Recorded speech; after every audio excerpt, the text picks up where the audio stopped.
Picture this. Sarah and Michael have been together for 3 months and everything feels like a fairy tale.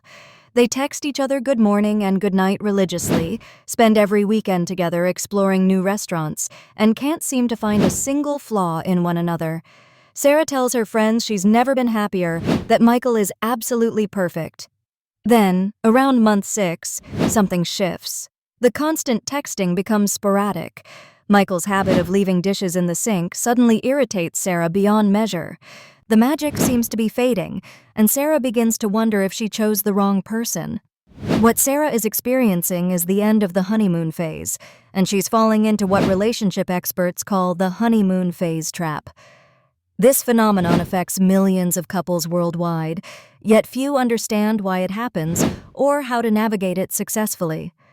The honeymoon phase is a well-documented psychological phenomenon that typically lasts between 6 months to 2 years in new relationships.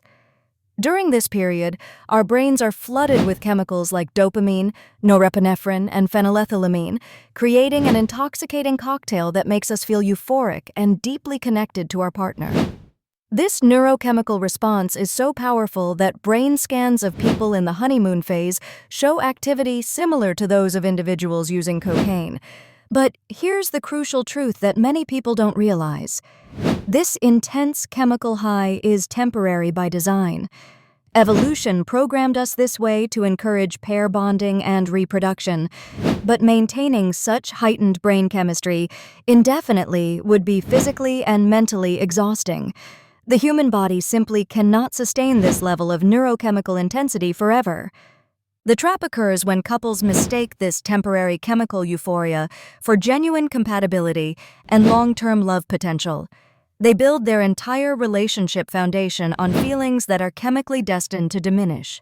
When the inevitable shift occurs, they panic, believing something is fundamentally wrong with their relationship or their choice of partner.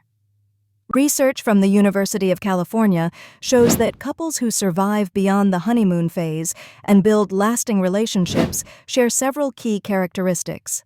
First, they develop what psychologists call companionate love to replace the initial passionate intensity. This deeper form of connection is based on mutual respect, shared values, genuine friendship, and conscious commitment rather than chemical euphoria. Second, successful couples learn to appreciate their partner's authentic self, including their flaws and quirks. During the honeymoon phase, we tend to idealize our partner, overlooking or minimizing their imperfections. When reality sets in, thriving couples choose to embrace their partner's humanity rather than feeling disappointed by their lack of perfection.